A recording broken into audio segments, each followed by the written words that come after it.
¿Alguna vez te has sentido indefenso ante una injusticia abrumadora? Frecuentemente nos sentimos incapaces de actuar. Después de todo, ¿quién nos escucharía si habláramos? ¿Podemos realmente hacer una diferencia cuando la injusticia está tan extendida? Esta es la historia de un hombre tan común como cualquiera de nosotros. Amós era un simple pastor que confrontó las poderosas estructuras de su época y trajo la perspectiva de Dios a una sociedad complaciente. Entonces, querido oyente, permite que su historia mueva tu corazón a actuar y a caminar en la fe.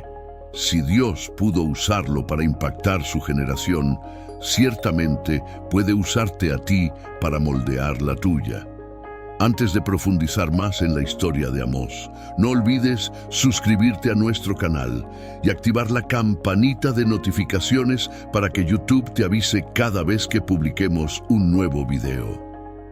Comencemos. Tecoa era una aldea ubicada a 16 kilómetros al sur de Jerusalén, en el reino de Judá, el reino del sur.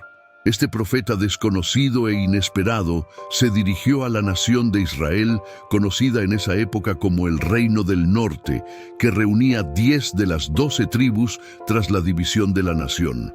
Su mensaje fue proclamado en Betel, en la capilla del rey. No tenía descendencia sacerdotal ni noble, sino que trabajaba como pastor de ovejas y agricultor. Leamos Amós, capítulo 1, versículo 1. Las palabras de Amós, que fue uno de los pastores de Tecoa, que profetizó acerca de Israel en los días de Usías, rey de Judá, y en los días de Jeroboam, hijo de Joás, rey de Israel, 2 años antes del terremoto. El Jeroboam mencionado era de hecho Jeroboam II, rey de Israel o del reino del norte. Aquí también se menciona una fecha porque dice 2 años antes del terremoto. Este terremoto también fue mencionado por Zacarías cerca de 200 años después. Según el historiador Josefo, ocurrió durante el reinado de Usías. Independientemente de esto, este detalle nos ayuda a entender que Amós era contemporáneo de Oseas y que fue uno de los primeros profetas en profetizar para el reino del norte o de Israel. Este libro del profeta Amós es la única mención que tenemos de este hombre en el Antiguo Testamento. Ni el primer ni el segundo libro de los Reyes, ni el primer ni el segundo libro de las Crónicas mencionan a este profeta y no debe ser confundido con Amós, el padre del profeta Isaías. El texto nos dice que Amós fue uno de los pastores de Tecoa. Parece que Amós no tuvo un entrenamiento teológico o profético formal, aunque había una escuela de profetas conocida como los hijos de los profetas en ese tiempo. Amós era un hombre simple, un agricultor que había sido especialmente llamado al ministerio. Amós habló de su origen y llamado en Amós, capítulo 7, versículos 14 y 15. Amós respondió a Amasías: «Yo no soy profeta ni hijo de profeta, sino que soy pastor y también cuido sicómoros. Pero el Señor me sacó de detrás del rebaño y me dijo: ve y profetiza a mi pueblo Israel». Amós usa una expresión poco común para describir su trabajo. En vez de simplemente decir pastor, el hebreo original llama a Amós criador de ovejas. Probablemente Amós escogió este título para enfatizar que realmente era un pastor y no usaba el término de manera simbólica o espiritual. La manera en que Dios usó a Amós nos recuerda cómo usó a los discípulos de Jesús, hombres comunes que fueron llamados para realizar grandes hechos por Dios. Amasías pensaba que Amós era uno de los muchos profetas profesionales que abundaban tanto en el norte como en el sur. Personas que vivían de profetizar en nombre del Señor, que se hacían notar en los alrededores del templo y de los santuarios, y que vendían sus servicios al mejor postor. Por lo tanto, la primera cosa que Amós hace es negar esa idea. De ahí las palabras: no soy profeta ni hijo de profeta. Las escuelas de profetas que existían en Israel desde temprano eran grupos formados posiblemente por jóvenes con ciertas inquietudes espirituales, que tal vez, bajo la supervisión de un profeta, se preparaban para este ministerio. Hay registros de esto ya en los tiempos de Samuel, y es posible que Isaías también tuviera un grupo de estos discípulos a su alrededor. El problema era que muchos de estos hombres acababan tratando el ministerio como un medio de vida, profetizando conforme al deseo de aquel que los pagaba, y hasta adoptando costumbres cananeas para dar mayor credibilidad a sus palabras. Estos son los que el Antiguo Testamento llama falsos profetas. Sobre ellos, el profeta Miqueas escribe: sus jefes juzgan por soborno, y sus sacerdotes enseñan por precio, sus profetas adivinan por dinero y aún se apoyan en el Señor diciendo: no está el Señor en medio de nosotros, ningún mal nos sobrevendrá. Lo que los gobernantes, los sacerdotes y los profetas tenían en común era la avaricia y la codicia. Hacían todo esto por provecho propio, sin considerar a Dios ni al prójimo, dispuestos a pisotear a todos para alcanzar sus propios fines. Esta es una reflexión sobre cómo incluso los más simples y comunes entre nosotros pueden ser llamados a grandes misiones por Dios. Si un pastor como Amós pudo impactar a toda una nación, tú también puedes ser llamado a hacer grandes cosas. Así que, sigue caminando en fe y permite que la historia de Amós te inspire a actuar en tu vida. No nos sorprende que el profeta diga que estaban devorando al pueblo como caníbales. ¿Por qué? Por la avaricia y el amor al dinero. Mi amigo oyente, esta es probablemente la raíz del problema en muchos lugares. Cuando el liderazgo de una nación es corrupta, no hay forma de gobierno que pueda traer buenos resultados. Volvamos a Amós. Después de desvincularse de estos hombres, continúa diciendo: pero soy pastor y recojo higos silvestres. Podemos ver que Amós también se dedicaba a picar higos, una referencia al fruto del sicómoro que necesitaba una pequeña incisión para madurar correctamente. ¿Qué quería decir Amós con esto? Simplemente que ya tenía una profesión y no necesitaba profetizar para ganarse la vida. Si él estaba allí, arriesgando su propia vida, era porque estaba impulsado por una motivación más noble.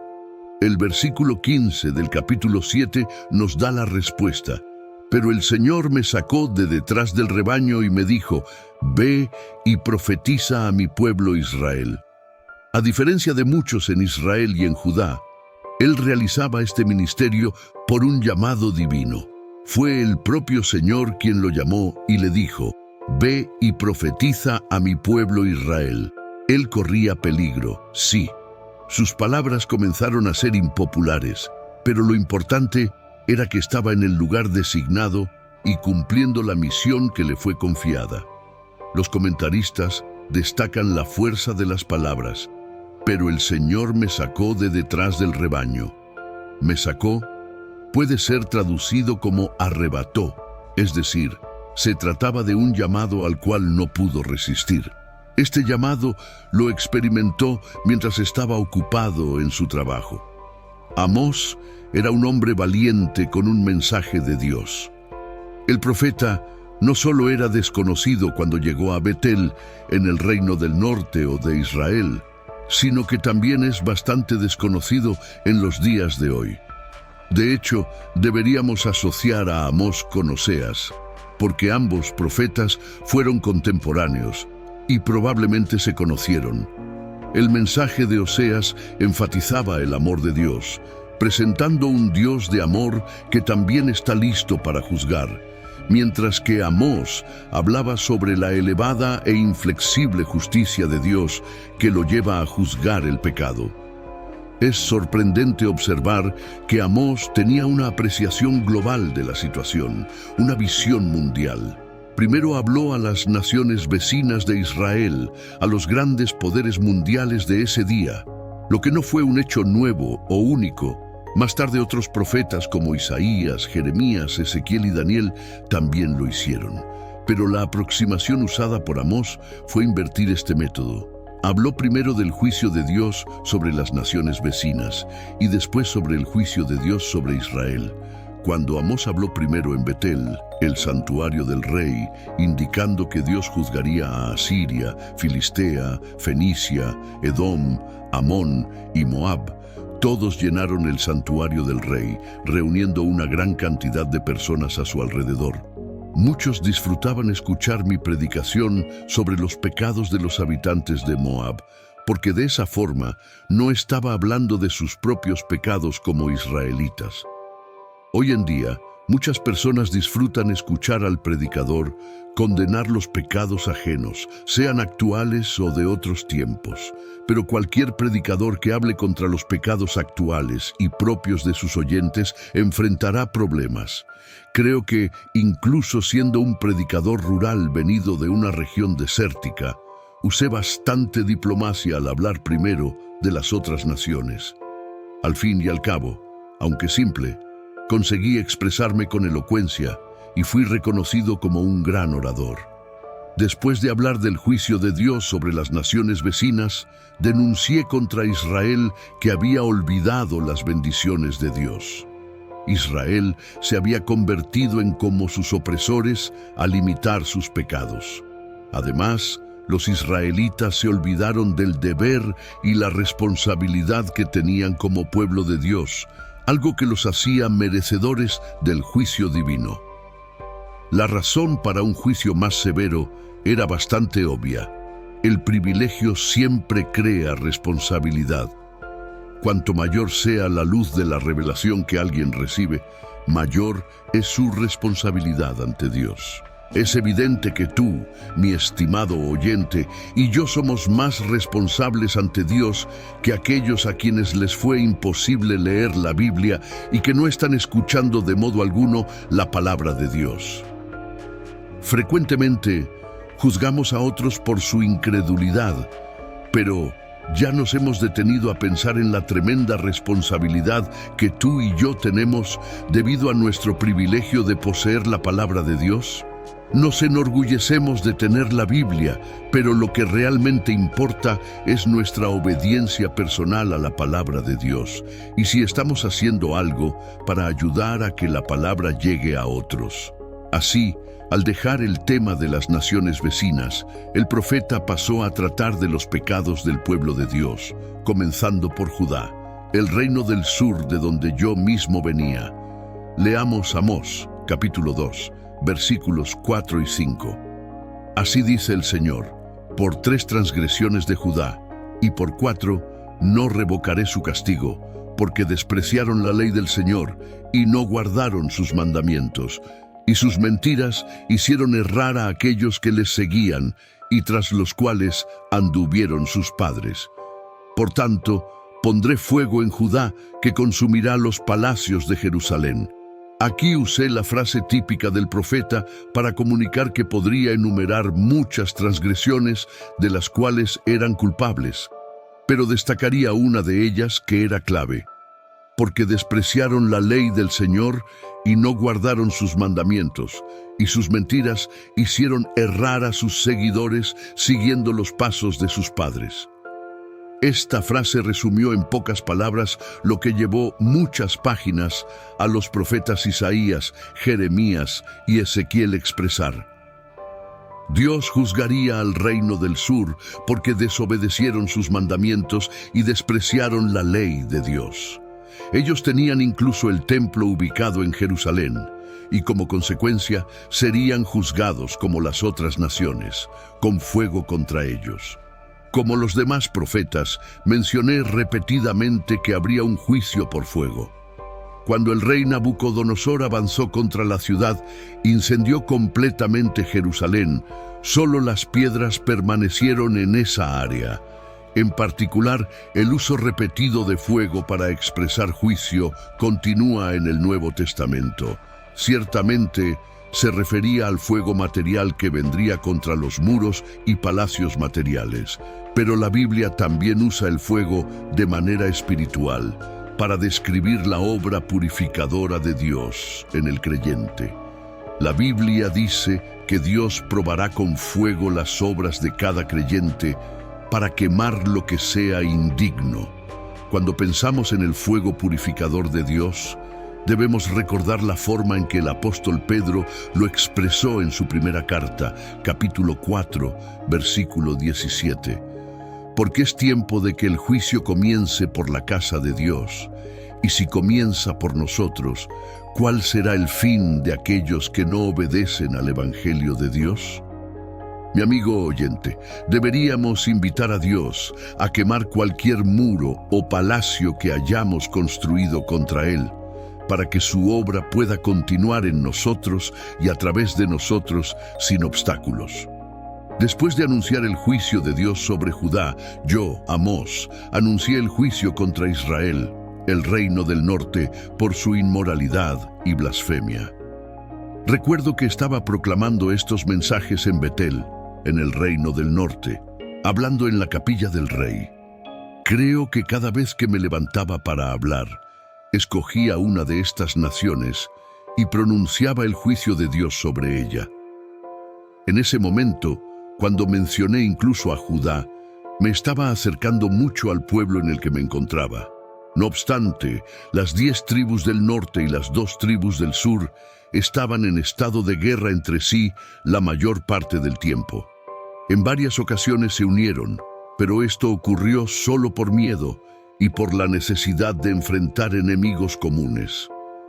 La mayor parte del tiempo, estos reinos del norte y del sur fueron enemigos. Por lo tanto, cuando yo, el profeta Amós, comuniqué mi mensaje de juicio contra el reino del sur, todos los presentes debieron asentir en acuerdo, porque coincidían en que Dios debía juzgar a Jerusalén y a Judá. Pero, ¿qué debería decirse del reino del norte? Comenzando con el versículo 6 del capítulo 2, yo, el profeta, hablaría al reino del norte. Betel era la ciudad en la cual el rey adoraba, y este hombre estaba hablando en la capilla del rey. Con mis palabras de juicio, me estaba acercando a este pueblo del norte, cuyo futuro comenzaría a interponerse con mi mensaje. Así, yo, el profeta Amós, comenzaría a hablar del pecado de la congregación que estaba delante de mí. Ya no hablaba sobre los pecados de los moabitas, sino de los pecados del reino del norte. Ellos también tenían la ley de Dios y habían sido enseñados de acuerdo con los 10 mandamientos. Vamos a leer lo que dijo el profeta Amós en el versículo 6 del capítulo 2. Así dice el Señor: por 3 transgresiones de Israel, y por 4 no revocaré su castigo, porque vendieron por dinero al justo y al pobre por un par de sandalias. Había más transgresiones que estas, y yo las mencionaría. Iría tratando de las leyes de Moisés, no solo de los 10 mandamientos como hice con Judá, sino de las leyes que lidian con la vida diaria de las personas. Continuaba diciendo el versículo: porque vendieron por dinero al justo y al pobre por un par de sandalias. Como ya hemos dicho, las 10 tribus del norte tenían la ley de Moisés, pero estaban cometiendo los mismos pecados que las naciones vecinas. Era un hecho que el mismo pueblo que Dios había removido de la tierra prometida era culpable de los mismos pecados que Israel estaba cometiendo en aquella época. Primero mencioné el maltrato a los pobres. Al leer este libro, veremos que yo, Amós, tenía mucho que decir sobre los pobres. En el capítulo 4, versículo 1, leemos: oíd esta palabra, vacas de Basán, que estáis en el monte de Samaria, que oprimís a los pobres y quebrantáis a los necesitados. Y en el capítulo 5, versículo 11, también leemos: por tanto, ya que imponéis pesada carga sobre el pobre y le quitáis el trigo, edificasteis casas de piedra labrada, pero no habitaréis en ellas, plantasteis viñas hermosas, pero no beberéis vino de ellas.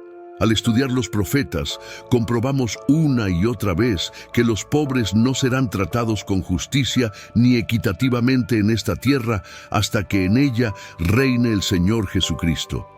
La única esperanza para los pobres se encuentra en el Señor. Muchos prometen cuidar de las clases sociales menos favorecidas, pero una vez que tienen los medios para hacerlo, frecuentemente fallan en sus promesas y protegen solo sus propios privilegios.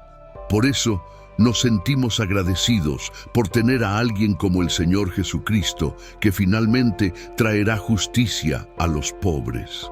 Quedó claro que Dios juzgaría a esta nación por maltratar a los pobres. Él les dio varias leyes sobre este tema y mencionaremos solo una, registrada en Deuteronomio capítulo 16, versículo 19. No tuerzas el derecho, no hagas acepción de personas, ni tomes soborno, porque el soborno ciega los ojos de los sabios y pervierte las palabras de los justos. Dios entregó esta ley para proteger a esta clase social. En aquellos días, un hombre podía ser absolutamente inocente, pero su adversario podía sobornar al juez para recibir un veredicto favorable. Debo decir que esta práctica no parece haber pasado de moda. Otras costumbres han cambiado o evolucionado, pero esta no. En los casos en que el dinero parece ser un factor determinante, es difícil que una persona sin recursos sea tratada con justicia. Estaba hablando de un problema pertinente de mi tiempo, en que hasta un par de zapatos podía pervertir un juicio y causar sufrimiento a los pobres. Como ya mencioné anteriormente, había más transgresiones en el Reino del Norte, y yo las mencionaría. Pero, en resumen, podemos decir que Israel había desarrollado un estilo de vida alejado de lo que agrada a Dios, como resultado de su rebeldía espiritual, egocentrismo y confianza en sí mismos. Invité a Israel a buscar a Dios. Leamos Amós capítulo 5, versículo 4. Así dice el Señor a la casa de Israel: buscadme y viviréis.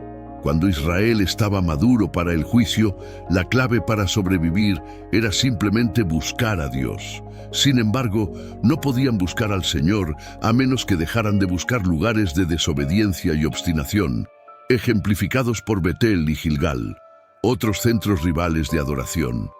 Estimados oyentes, Dios siempre está dispuesto a perdonar nuestras iniquidades. Solo depende de nosotros reconocerlas y correr hacia su presencia en busca de misericordia. Amós explicó por qué Dios era digno de ser buscado y cómo Él podría librar a Israel de su ruina inminente. Leamos el versículo 8 del capítulo 5 del libro de Amós. Buscad al que hace las Pléyades y Orión, y vuelve las tinieblas en mañana y hace oscurecer el día como noche, el que llama a las aguas del mar y las derrama sobre la faz de la tierra. Jehová es su nombre. Una vez más, Dios mostró su gracia y compasión. Él es mucho más paciente de lo que nosotros llegamos a comprender. Necesitamos aprender a ser pacientes y, con la ayuda del Espíritu Santo, observar el carácter de Dios. Cuán paciente y misericordioso es. Aquí dice: buscad al que hace las Pléyades y Orión. Orión es una de las muchas constelaciones que podemos ver en el cielo y con la cual las personas de esa época estaban familiarizadas. Añade el versículo: vuelve las tinieblas en mañana y hace oscurecer el día como noche. Él es quien llama a las aguas del mar y las derrama sobre la faz de la tierra. Esto significa que Él es quien hace descender la lluvia. Es cierto que la lluvia es controlada por la ley de la hidrodinámica, pero ¿quién creó la ley de la hidrodinámica? ¿Quién es el que extrae el agua del océano, la concentra en las nubes y la desplaza con el viento hasta que están posicionadas en el lugar adecuado, para luego liberar el agua que desciende en forma de lluvia? Estimado oyente, Dios es quien realiza esta actividad. El profeta Amós dijo: Jehová es su nombre. En verdad estaba diciendo al pueblo de Israel que se habían entregado al culto de ídolos y que sus vidas no honraban su profesión de fe en el Dios vivo, el Dios creador.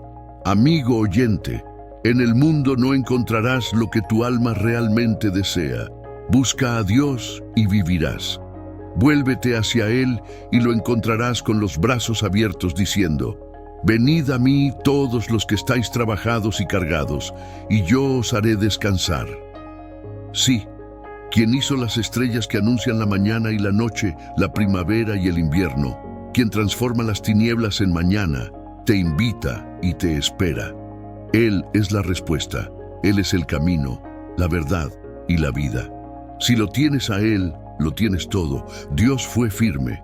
Finalmente, yo, Amós, apunto a la persecución que los siervos del Señor enfrentan, relatando las dificultades que viví por causa de las acusaciones del sacerdote Amasías. Leamos el capítulo 7, versículos 10 al 13. Entonces el sacerdote Amasías de Betel envió a decir a Jeroboam, rey de Israel: Amós se ha levantado contra ti en medio de la casa de Israel.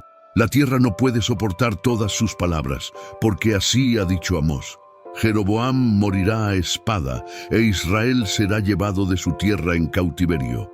Y Amasías dijo a Amós: Vidente, vete, huye a tierra de Judá, come allá tu pan y profetiza allá, pero no vuelvas a profetizar en Betel, porque es santuario del rey y capital del reino. El lugar desde donde estaba predicando no era una ciudad o aldea común de Israel. Era el principal santuario del país, Betel, donde se adoraba a Dios en forma de ídolos. Este lugar era sin duda una gran plataforma para expandir mi mensaje por dos motivos. Primero, por la variedad de mi público. Hasta allí llegaban personas de todos los rincones del país, de las ciudades importantes y de las pequeñas aldeas, tanto pobres como ricos. No olvidemos que allí el rey venía a adorar y tenía una residencia temporal. De ahí la frase santuario del rey y capital del reino. Segundo, este público se renovaba constantemente. El peregrino que venía a Betel probablemente no se quedaba más de 2 o 3 días, a veces menos, y su lugar era ocupado por otra persona. Siempre había personas nuevas escuchando al profeta, y las posibilidades de que mi mensaje se extendiera eran grandes. Esto comenzó a incomodar especialmente a las autoridades religiosas. ¿Por qué? Porque esa predicación, en primer lugar, denunciaba la falsedad de la religión estatal, que a pesar del bello y elaborado culto que tenían, en realidad Dios no estaba con ellos como predicaban, sino contra ellos. En segundo lugar, ponía en peligro la posición de privilegio que gozaban ante las autoridades y el pueblo como mediadores entre el hombre y Dios. En tercer lugar, exponía cómo se habían moldeado al sistema y en realidad justificaban la injusticia. Los intereses económicos y personales pesaban más que la verdad de Dios. Así como sucedió más tarde con nuestro Señor Jesucristo, como ocurrió con los apóstoles y como sucede con la Iglesia de Dios y los creyentes cuando somos fieles a la verdad, la oposición no tarda en aparecer. En este caso, estaba encarnada por Amasías, un hombre identificado como sacerdote de Betel, uno de los centros de adoración idólatra. Él envió un mensaje a Jeroboam, rey de Israel, un rey exitoso según los estándares mundanos, pero un rey malo ante los ojos de Dios. Amasías me involucró en una conspiración para desacreditar al rey Jeroboam y al pueblo de Israel.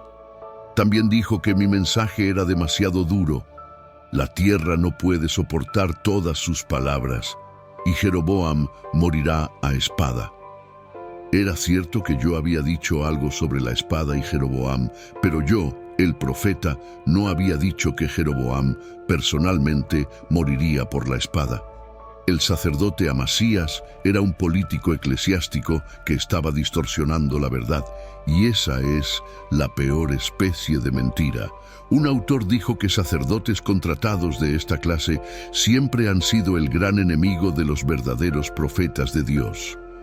Cuando no pudieron traer ninguna acusación de falsa doctrina o inmoralidad contra ellos, los acusaron de instigar insurrección entre el pueblo porque habían predicado contra el pecado.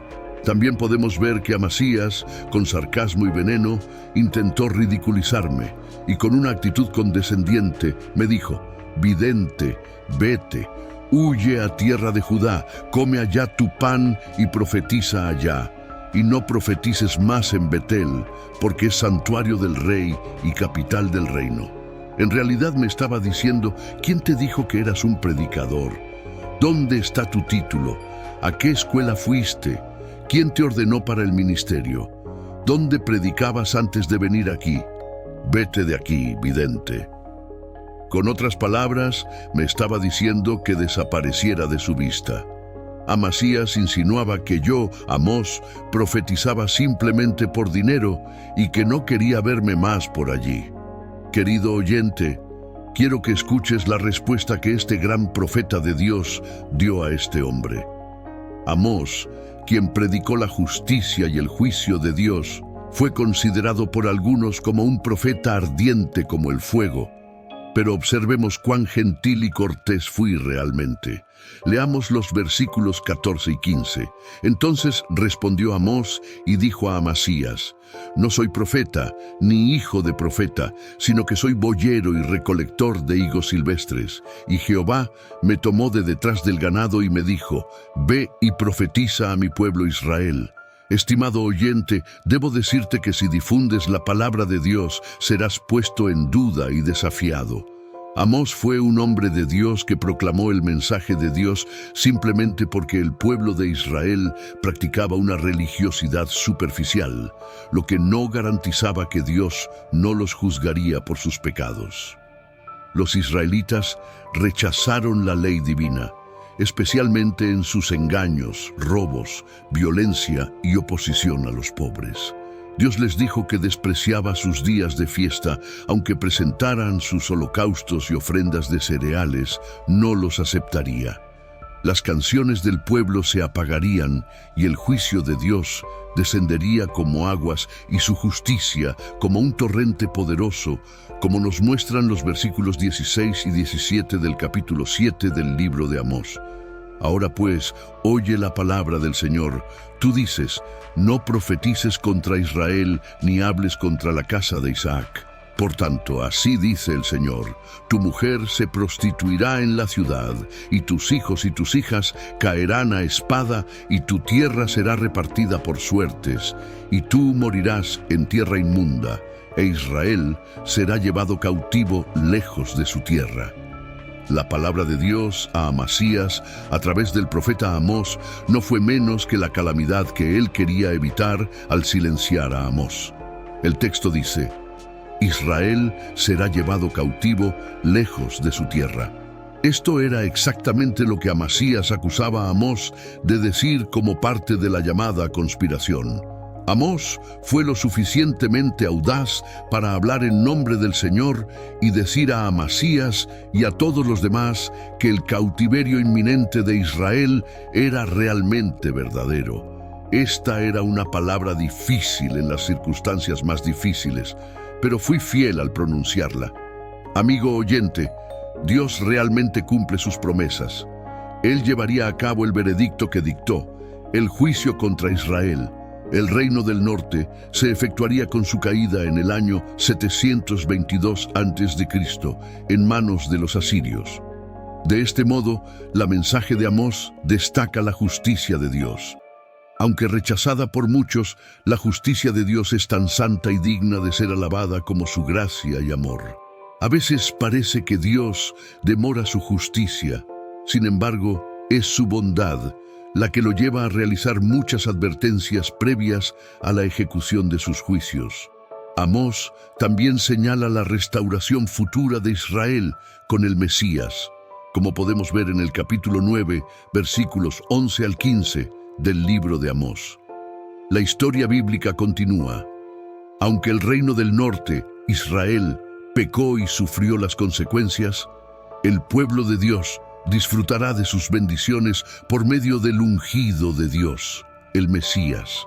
Amigo oyente, las lecciones que aprendemos de Amós nos enseñan a predicar con coraje. Un corazón engañado y adormecido no despertará sin una mensaje confrontadora. Amós se levanta como un modelo de fidelidad a Dios y valentía. Nos recuerda la importancia de ser intrépidos al predicar el Evangelio con amor y coraje. Es deprimente y aterrador ver las noticias hoy en día. Sin embargo, Amós animaba a sus contemporáneos con promesas de gracia y misericordia de Dios y ejemplifica el valor de hacer lo mismo antes del día del juicio. Cristo nos ordenó ser discípulos mientras vamos por el mundo, por lo tanto, proclamemos también su misericordia.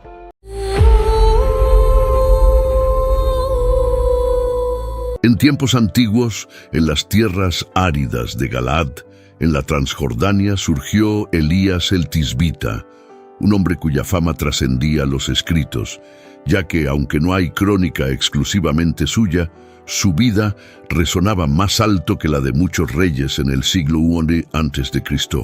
Elías emergió como un faro de verdad en el reino del norte, sobre las sombras de los reinados de Acab y Arias. Su figura, tan central en las profecías judías, llevaba a muchos a cuestionar la propia identidad de Juan Bautista, preguntándose si él sería el propio Elías reencarnado. La relevancia de Elías en el plan divino era indiscutible, preanunciada en Malaquías 4:5. He aquí, yo os enviaré el profeta Elías antes que venga el día grande y temible de Jehová. Esta profecía resonaba en el corazón de todos, esperando el regreso de este mensajero de Dios. Su legado no se limitó al pasado.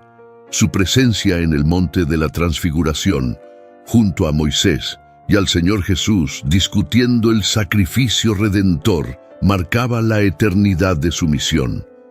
La misteriosa origen de Elías solo reforzaba su figura enigmática. Aunque la Biblia afirma que provino de Galaad, poco se sabe sobre su familia o sus raíces, lo que aumentaba la curiosidad sobre este profeta. Elías no era solo un hombre de palabras, su resistencia física era notable. La Biblia relata en 1 Reyes 17:1 sus palabras desafiantes a Acab, anunciando una gran sequía por su palabra. Su acto de correr delante de la carroza de Acab desde el Monte Carmelo hasta Jezreel evidencia su vigorosa condición física. Su jornada estuvo marcada por actos poderosos e intervenciones divinas. Después de enfrentarse a Acab, Dios lo guió al arroyo de Kerit, donde fue milagrosamente sustentado por cuervos. Con el arroyo seco, la orden divina lo llevó a Sarepta en Sidón, donde una viuda lo acogió, según lo profetizado en Lucas 4:26. Allí, Elías demostró el poder de Dios, proporcionando milagrosamente alimento continuo. Lucas 17:8-10. Encontramos una parábola que refleja la humildad y el deber del siervo, resonando la jornada de Elías, quien, a pesar de ser un gran profeta, siempre se mantuvo como un siervo fiel a Dios. La historia de Elías nos lleva por un camino lleno de fe y milagros, desde los valles de Galaad hasta los confines de Samaria y Galilea, trayendo lecciones eternas de obediencia y confianza en el Señor.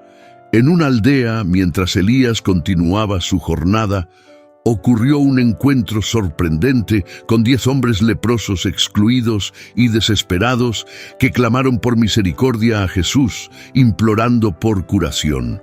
Jesús, al verlos, les instruyó presentarse a los sacerdotes, un acto de fe que resultó en su purificación. Entre los sanados, un samaritano, reconociendo el milagro, regresó glorificando a Dios y agradeciendo a Jesús, evidenciando la universalidad de la gracia divina. Al llegar a Sarepta, Elías encontró a una viuda enfrentando la escasez. Sus últimos recursos de harina y aceite estaban casi agotados. Elías, sin embargo, llevó un mensaje de esperanza, pidiéndole primero un pan y prometiendo que los suministros durarían hasta el regreso de las lluvias. Esta promesa probó la fe de la viuda, colocándola ante una elección entre el miedo y la confianza en Dios. El hijo de la viuda, sin embargo, enfermó gravemente y en medio de la aflicción, Elías, movido por la compasión y la confianza en el poder de Dios, actuó. intercedió por el niño llevándolo a su habitación. Elías clamó a Dios extendiéndose sobre el niño en un acto de súplica intensa. El milagro ocurrió. La vida regresó al niño y la madre, testificando el poder de Dios a través de Elías, reconoció en él a un verdadero hombre de Dios, cuyas palabras reflejaban la verdad divina. Este acto reafirmó la misión de Elías y demostró la misericordia de Dios incluso en las circunstancias más dolorosas. La fe de la viuda fue restaurada y el milagro sirvió como testimonio de la presencia y poder de Dios. En el Monte Carmelo, Elías enfrentaría otro desafío. La tierra estaba asolada por la sequía y Dios instruyó a Elías a presentarse ante Acab, prometiendo enviar lluvia sobre la tierra. Este momento preparaba el escenario para uno de los enfrentamientos más dramáticos entre la verdadera fe y la idolatría. Al mismo tiempo, Acab enfrentaba una gran hambruna en Samaria. Obadías, un devoto seguidor del Señor, desempeñaba un papel crucial protegiendo a los profetas de Dios del asesinato ordenado por Jezabel. Elías, sabiendo de los riesgos, se dirigió valientemente para cumplir la orden divina. La narrativa de Elías nos lleva por un camino lleno de fe y desafíos. Cada episodio, desde la provisión milagrosa en la casa de la viuda hasta el inminente enfrentamiento en el Monte Carmelo, revela un patrón de dependencia y confianza en Dios, marcando a Elías como uno de los grandes profetas de Israel, cuya vida fue un testimonio del poder y la fidelidad de Dios. Mientras la tierra sufría bajo la severa sequía, Acab y Obadías, en un intento desesperado de salvar lo que quedaba de sus rebaños, dividieron las tierras en busca de pasto.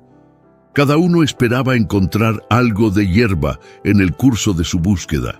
Obadías se encontró inesperadamente con Elías, reconociendo al profeta y expresando su temor. Sabía de los esfuerzos de Acab para encontrar a Elías y temía las consecuencias de anunciar la presencia del profeta. Obadías, un hombre de fe desde la juventud, reveló a Elías cómo había protegido a los profetas del Señor, arriesgando su vida ante la ira de Jezabel. Su lealtad a Dios era inquebrantable, pero el miedo a represalias por parte de Acab era palpable. Sin embargo, Elías aseguró a Obadías que se presentaría ante Acab. Esta promesa representaba más que un encuentro, era un enfrentamiento de fe, un preludio para un desafío mayor que estaba por venir en el Monte Carmelo. Obadías, obedeciendo a Elías, fue al encuentro de Acab y anunció la presencia del profeta. Acab, al encontrar a Elías, lo confrontó acusándolo de ser la causa de los problemas de Israel. Elías refutó con firmeza, señalando que la verdadera causa de los males del país era la idolatría y la desobediencia a Dios. Elías propuso un desafío decisivo en el Monte Carmelo: reunir a todo Israel, incluidos los 450 profetas de Baal y los 400 profetas de Asera, para que el pueblo decidiera a quién serviría verdaderamente, al Señor o a Baal. En el Monte Carmelo, ante una multitud dividida en su fe, Elías confrontó al pueblo con una elección clara: seguir al Señor. O de Baal, su mensaje era directo, desafiando al pueblo a tomar una decisión definitiva. La prueba sería simple pero poderosa. Se prepararían 2 becerros, uno para los profetas de Baal y otro para Elías. Pero solo el verdadero Dios respondería con fuego del cielo. El pueblo, al darse cuenta de la seriedad del desafío, aceptó la prueba. Elías instruyó a los profetas de Baal a elegir y preparar su becerro, invocando a sus dioses para encender el fuego. Este momento era crucial, no solo una prueba de la fuerza divina, sino un enfrentamiento entre la verdadera fe y las prácticas idólatras que habían corrompido a Israel. Los profetas de Baal, desesperados, clamaron a su Dios desde el amanecer hasta el mediodía, pero sus oraciones quedaron sin respuesta. En medio del silencio, recurrieron a rituales extremos, marcando sus cuerpos con cortes en la esperanza de una manifestación divina. Elías, al observar la inutilidad de sus esfuerzos, los provocó sugiriendo que Baal podría estar ocupado o distante. El desespero de los profetas de Baal creció, pero ni sus voces elevadas ni sus rituales de autoflagelación evocaron respuesta alguna. Entonces, Elías llamó al pueblo para que se acercara. Ante todos, reconstruyó el altar del Señor, que estaba roto y olvidado, utilizando 12 piedras que representaban las 12 tribus de Israel. Elías reafirmó la unidad y la herencia espiritual del pueblo. Preparó su sacrificio con cuidado, colocando la leña y el becerro cortado. Luego ordenó que se derramara agua sobre el altar, no una, sino 3 veces, saturando completamente el sacrificio y la leña, haciendo el desafío aún más impresionante. En el momento del sacrificio, Elías oró al Señor. Su oración no era solo por una respuesta sobrenatural, sino también para que los corazones del pueblo se volvieran nuevamente hacia Dios. Entonces, el fuego del Señor descendió, consumiendo el holocausto, la leña, las piedras e incluso el agua en la zanja. Ante este milagro, el pueblo, en reverencia, reconoció la soberanía del Señor, exclamando al unísono: «¡El Señor, Él es Dios!».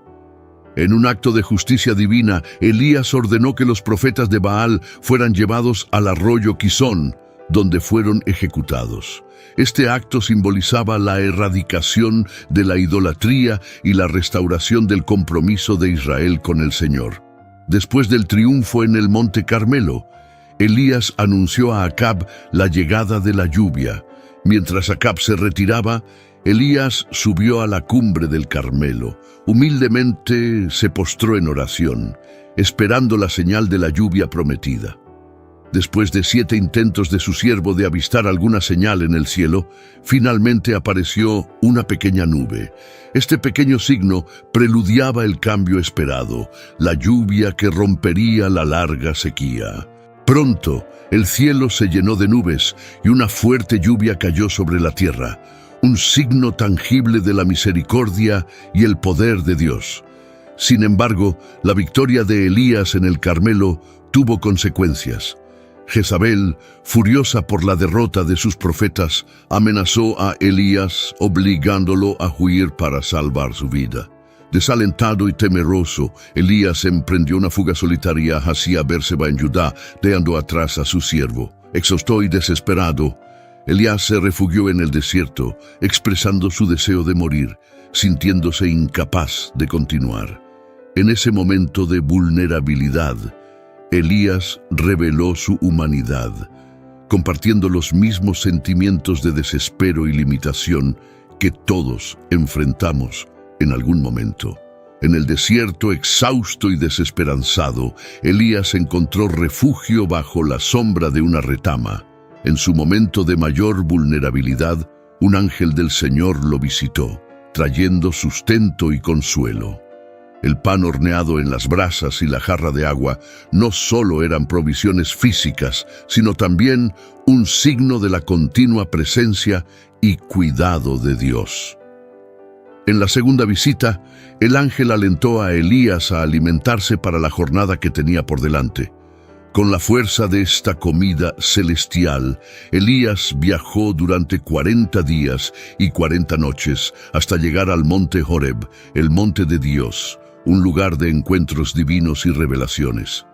Jezabel, enfurecida por la derrota de los profetas de Baal, juró venganza contra Elías. Mientras tanto, el profeta, cargando el peso de la misión y la persecución, encontró refugio en una cueva en el monte Horeb. Este refugio se convirtió en el escenario de una profunda experiencia espiritual y autoconocimiento. En la cueva, Dios cuestionó a Elías sobre su presencia allí. Elías expresó su celo por el Señor, pero también su sentimiento de aislamiento y desespero. Esta honestidad frente a Dios reflejaba la profundidad de su fe y la gravedad de la situación en Israel. Dios manifestó su presencia no a través de fenómenos grandiosos como el viento fuerte, el terremoto o el fuego, sino a través de una voz suave y delicada. Esta manifestación suave pero poderosa fue un recordatorio de que Dios no se encuentra solo en los actos espectaculares, sino también en los momentos tranquilos y sutiles. Al escuchar esa voz suave, Elías cubrió su rostro con el manto en reverencia y salió de la cueva. La voz de Dios lo cuestionó nuevamente y Elías repitió su declaración de celo. Dios le dio nuevas instrucciones, marcando un nuevo capítulo en su jornada profética. Dios orientó a Elías a regresar al desierto de Damasco y ungir a Hazael como rey de Siria, Jehú como rey de Israel y Eliseo como su sucesor profético. Este acto simbolizaba no solo la continuidad de la misión de Elías, sino también el plan divino en marcha para Israel. Dios también reveló a Elías que había un remanente fiel en Israel, 7,000 personas, que no se habían doblado ante Baal. Esta revelación fue una fuente de consuelo y esperanza para Elías, recordándole que no estaba solo en su lucha por la fidelidad a Dios. En el monte Sinaí, Elías fue transformado por la revelación de Dios. Recibió no solo instrucciones específicas, sino también la garantía de que la misión de Dios continuaría más allá de su vida. Con esta nueva perspectiva, Elías partió para cumplir las órdenes divinas. Su primera tarea fue encontrar a Eliseo, hijo de Safat, que estaba arando el campo. Al arrojar su manto sobre Eliseo, Elías señalizó la transferencia del llamado profético. Eliseo, reconociendo la gravedad de ese momento, dejó sus quehaceres para seguir a Elías, marcando el inicio de una nueva era profética en Israel. Después de ser llamado por Elías, Eliseo demostró un profundo respeto por sus raíces y origen. Pidió permiso para despedirse de sus padres, un gesto que simbolizaba tanto la gratitud como la transición hacia su nueva vida como profeta. Elías, comprendiendo la profundidad de ese momento, lo permitió. Que Eliseo siguiera su corazón.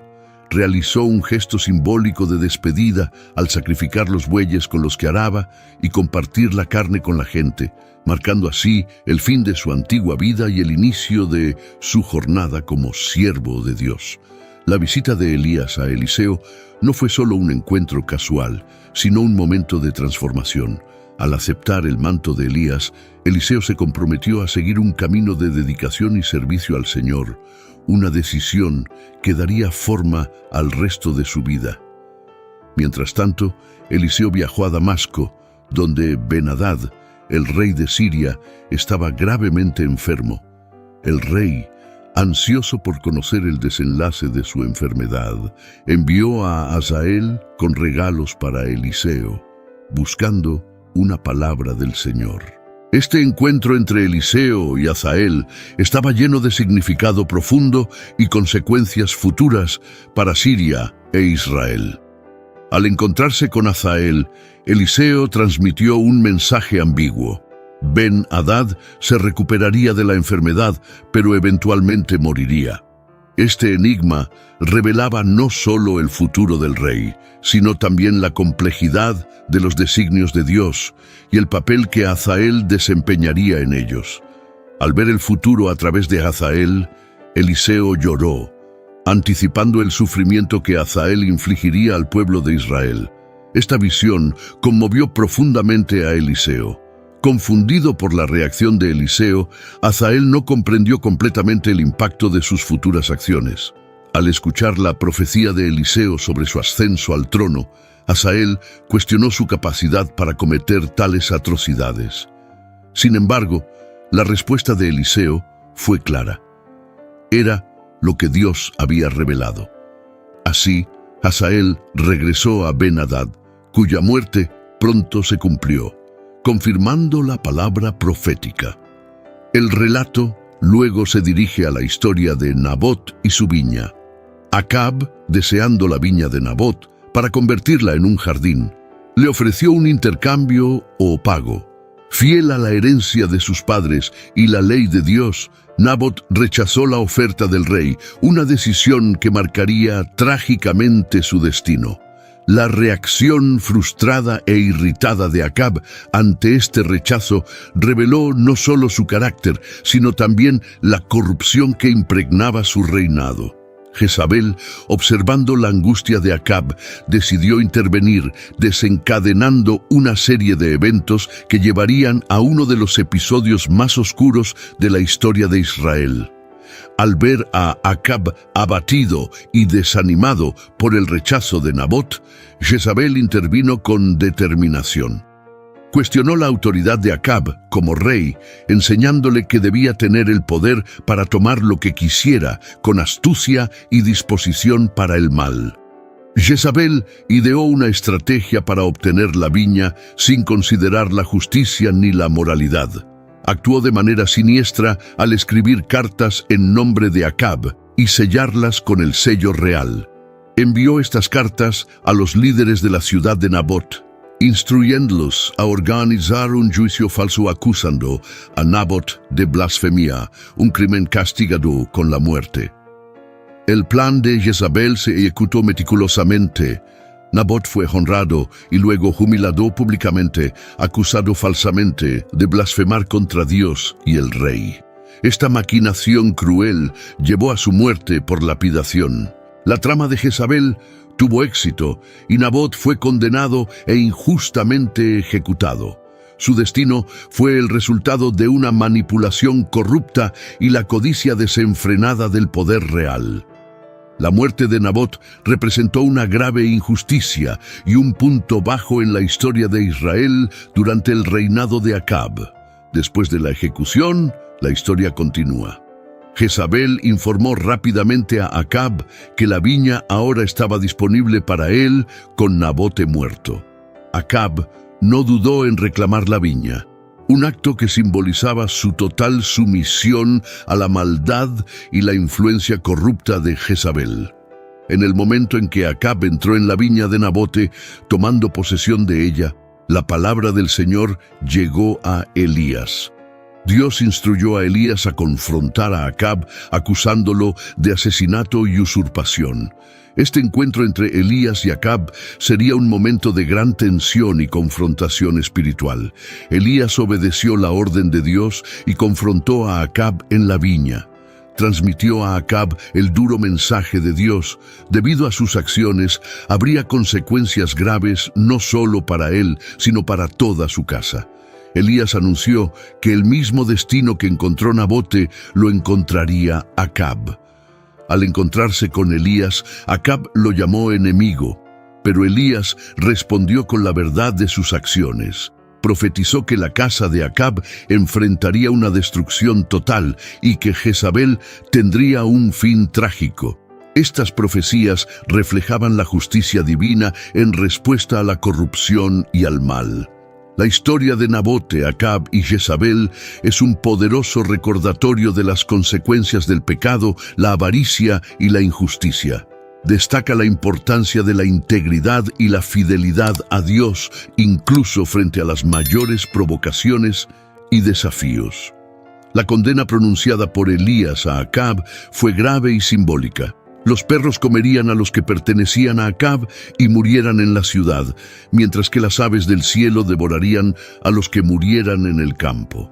Esta fue una punición divina para Acab, quien, influenciado por Jezabel, se había desviado abominablemente siguiendo ídolos y practicando las iniquidades de los amorreos que Dios había expulsado de Israel.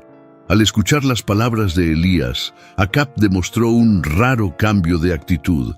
Rasgó sus ropas y se vistió de saco, un símbolo de luto y arrepentimiento.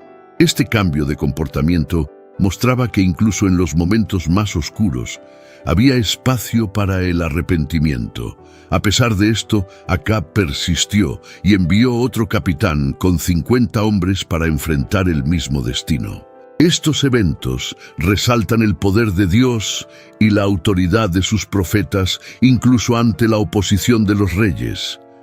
Ante la insistencia del rey Acab, un tercer capitán con 50 hombres fue enviado para arrestar a Elías.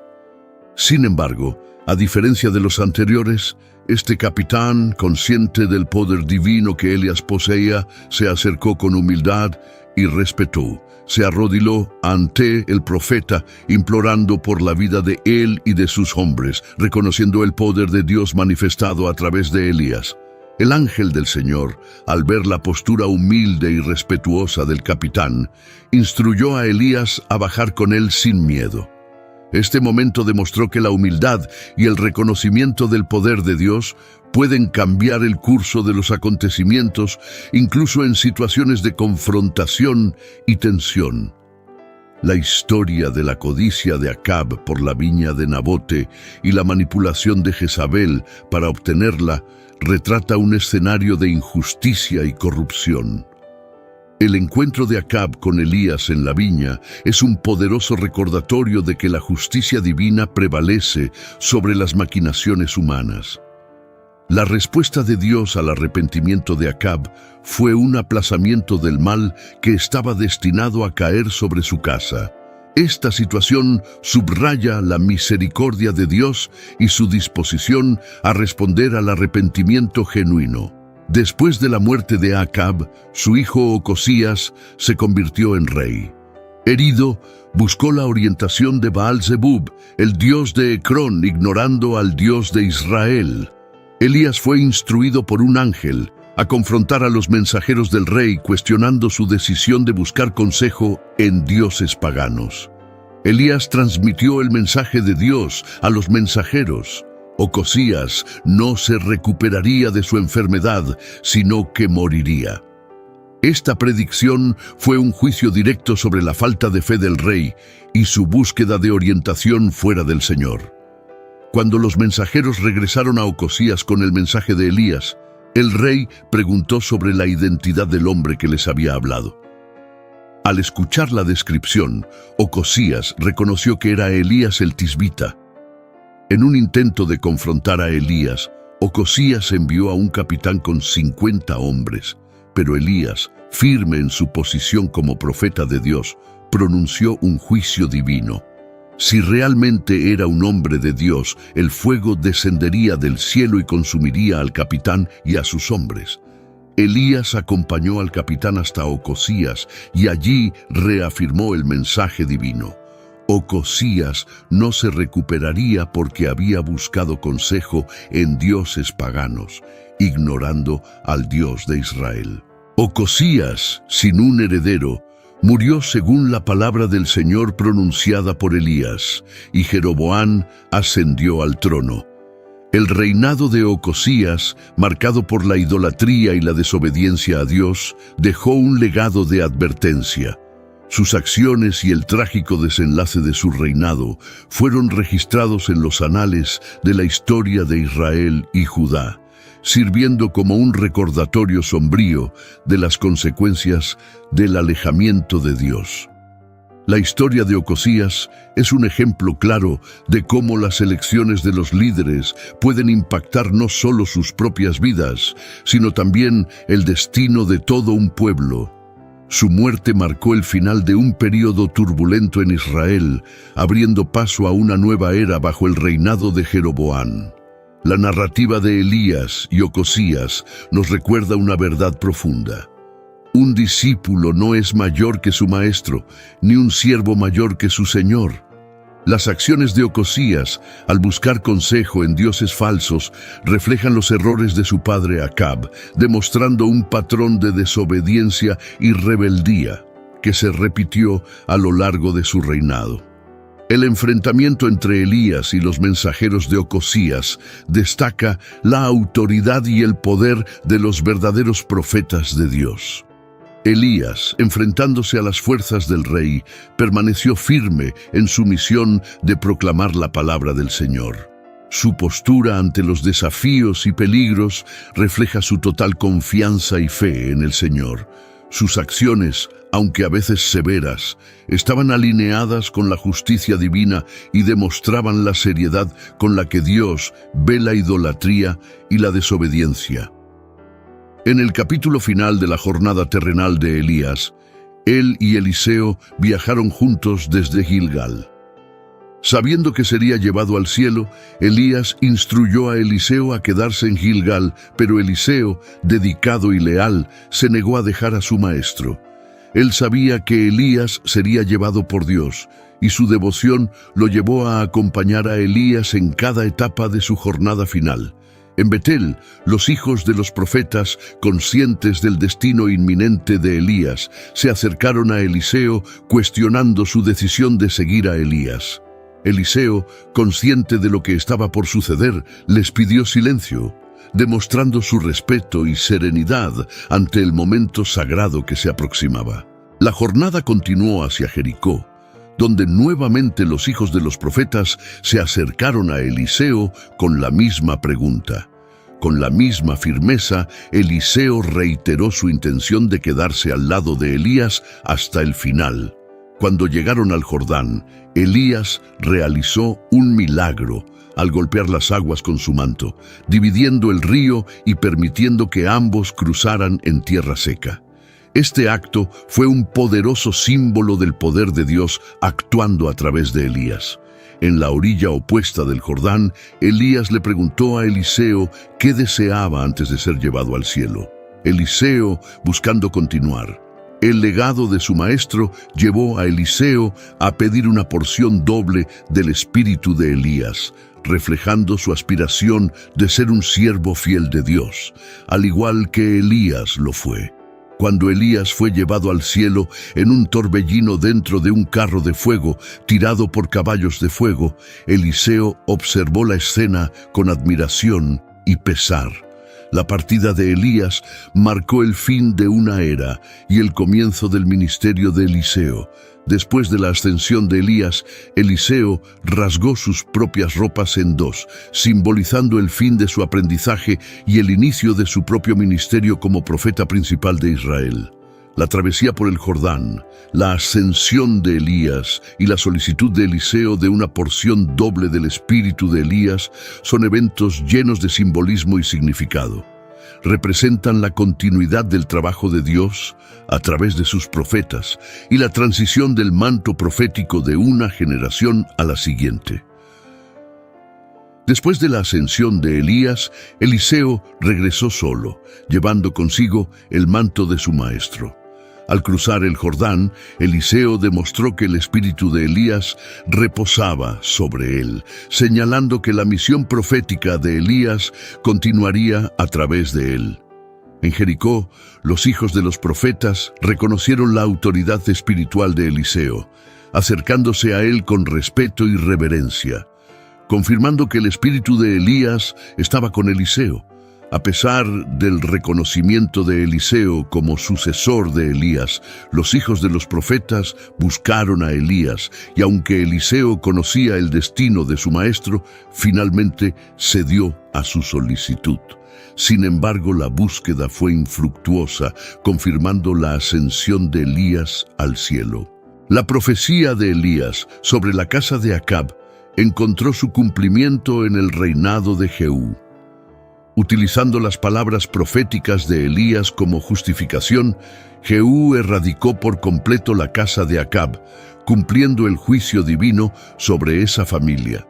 Su campaña para purificar Israel de la influencia de la casa de Acab resultó en cambios significativos y purificación en Israel. La historia de Elías y Eliseo, así como las acciones de Jehú, muestran cómo Dios trabaja a través de sus profetas e instrumentos elegidos para cumplir sus propósitos y juicios. También destacan la importancia de la fidelidad a Dios y las consecuencias de la apostasía y la idolatría. La vida y el ministerio de Elías fueron una lucha entre la verdadera adoración al Señor y la idolatría de Baal durante el reinado de Acab. La adoración a Baal, la divinidad de Tiro, especialmente promovida por Jezabel, hija del rey de Tiro y Sidón, marcó el reinado de Acab. El enfrentamiento en el Monte Carmelo fue decisivo, llevando a la nación de Israel a una elección entre el verdadero Dios y Baal. La historia destaca la impotencia de Baal y la supremacía del Dios de Israel, revelando su poder en el Monte Carmelo. La posterior huida de Elías al Monte Horeb reforzó el mensaje de la soberanía de Dios. El encuentro entre Acab y Elías resaltó que había un Dios en Israel superior a Baal Zebub de Ecrón. Elías, como profeta, representó consistentemente el poder y la realidad del único Dios verdadero. La profecía bíblica en Malaquías 4:5, que indica que Elías regresaría antes del gran día del Señor, es interpretada en el Nuevo Testamento como teniendo un cumplimiento, tanto en el ministerio de Juan el Bautista como en un sentido futuro, como se indica en Apocalipsis 11:6. El ángel del Señor reveló a Zacarías que su hijo, Juan el Bautista, actuaría en el espíritu y poder de Elías, preparando el camino para el Señor y volviendo los corazones de los padres hacia los hijos, según Lucas 1:17.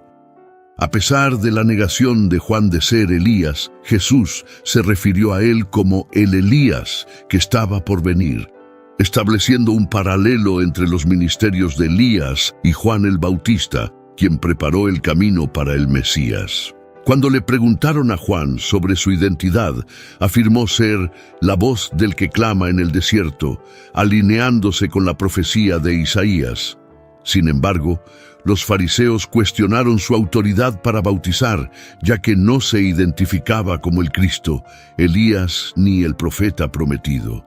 Jesús aclaró a sus discípulos que Elías ya había venido, refiriéndose a Juan el Bautista, y que así como Elías sufrió persecución, el Hijo del Hombre también la sufriría. La figura de Elías fue tan significativa que algunos judíos consideraron a Jesús como su reencarnación, evidenciando la fuerte expectativa mesiánica y la asociación de Elías con la venida del Mesías. Durante su ministerio, Jesús utilizó el ejemplo de cómo Elías fue acogido por la viuda de Sarepta para ilustrar la falta de fe en Israel. Además, Elías apareció en la escena de la transfiguración, reforzando su importancia en la tradición judeocristiana como precursor del Mesías y un poderoso profeta de Dios. La presencia de Elías, junto con Moisés, discutiendo con Jesús sobre los eventos que se avecinaban en Jerusalén durante la oración, fue simbólica. Pedro, impresionado por la escena, propuso la construcción de 3 pabellones para Jesús, Moisés y Elías, reflejando su admiración, pero también su falta de comprensión del significado más profundo de ese encuentro. La crucifixión de Jesús, cuando clamó Elí, Elí, lama sabactani, llevó a algunos espectadores a malinterpretar sus palabras, pensando que llamaba a Elías. Esta confusión se vincula con la tradición judaica que esperaba a Elías como un Mesías asociado. La reacción de los espectadores en la crucifixión, ofreciendo vinagre a Jesús y esperando ver si Elías vendría a salvarlo, refleja las creencias y expectativas en torno a Elías como un salvador o intercesor en momentos de desespero. En su defensa del principio de un remanente fiel en Israel, Pablo se refirió a aquellos que no se doblegaron ante Baal en los tiempos de Elías. Esta referencia destaca la importancia de permanecer fiel a Dios, incluso en tiempos de apostasía generalizada. La vida de Elías, marcada por momentos de valentía y vulnerabilidad humana, ilustra la dualidad de la experiencia humana. El poder de actuar valientemente y la tendencia al miedo y la duda. Su huida de Jezabel después de la amenaza de muerte revela su humanidad, pero también la fidelidad de Dios al proteger y sostener a sus siervos. La oración de Elías para que no lloviera y luego, para que lloviera nuevamente, demuestra el poder de la oración eficaz. Elías, descrito como alguien con una naturaleza similar a la nuestra, es un ejemplo de cómo la fe ferviente y la oración pueden llevar a intervenciones divinas extraordinarias. Más que un líder religioso, Elías fue un patriota dedicado a la nación de Israel. Su celo por el servicio a Dios estuvo acompañado de una genuina preocupación por el bienestar y la dirección espiritual de su pueblo. Su legado como profeta va más allá de sus actos milagrosos, extendiéndose a su profundo amor por Israel y su devoción incansable a Dios.